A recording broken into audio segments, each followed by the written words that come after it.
Halo, assalamualaikum warahmatullahi wabarakatuh. Jumpa lagi dengan saya, guru paling kece di SMK Negeri 1 Mesuji Raya. Siapa sih yang gak kenal dengan saya, Ibu Katarina, yang cantik jelita?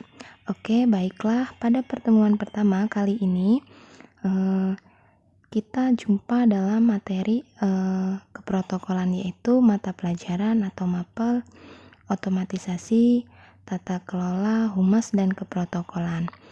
Nah, pada semester awal di tahun ajaran 2020-2021 kita akan membahas di bab pertama, yaitu mengenai protokol. Adik-adik udah pernah tahu belum apa sih itu protokol? Pasti sedikit banyaknya adik-adik sudah pernah tahu kan apa itu protokol.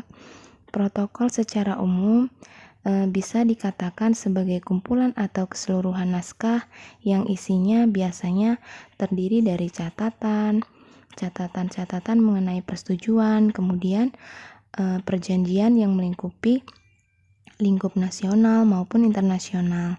Nah, untuk saat ini biasanya istilah keprotokolan juga dipakai dalam situasi pandemi sekarang, yaitu protokol kesehatan misalnya. Artinya, protokol itu adalah suatu aturan-aturan dan tata cara yang harus ditaati.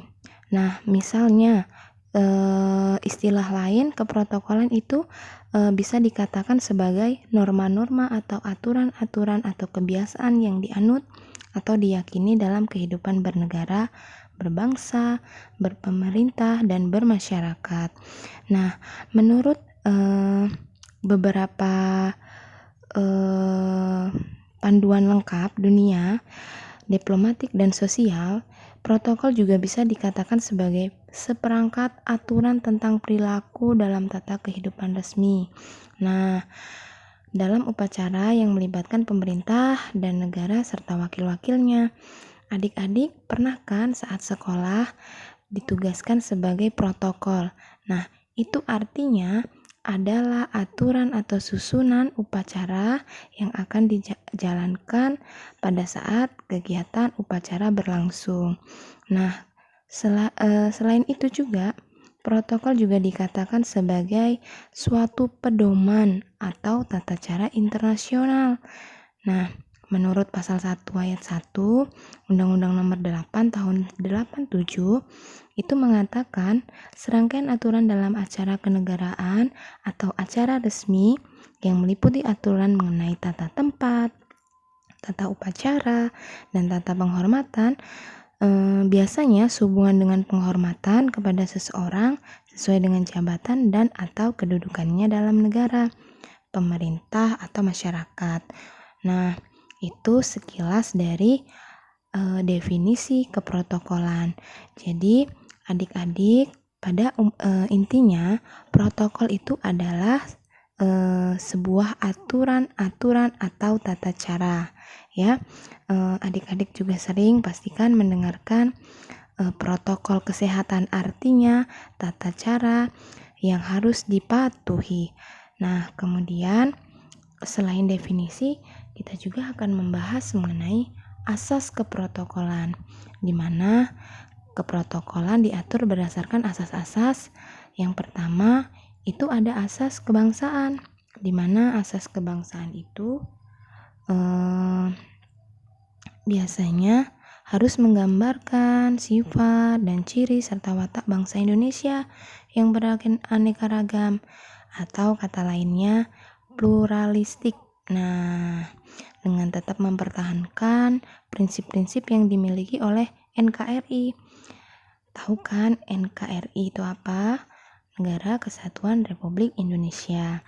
Nah, selain asas kebangsaan, yang kedua itu ada asas ketertiban dan asas kepastian hukum. Nah, di mana keprotokolan di sini harus dapat memberikan keadaan yang tertib dalam kehidupan bermasyarakat.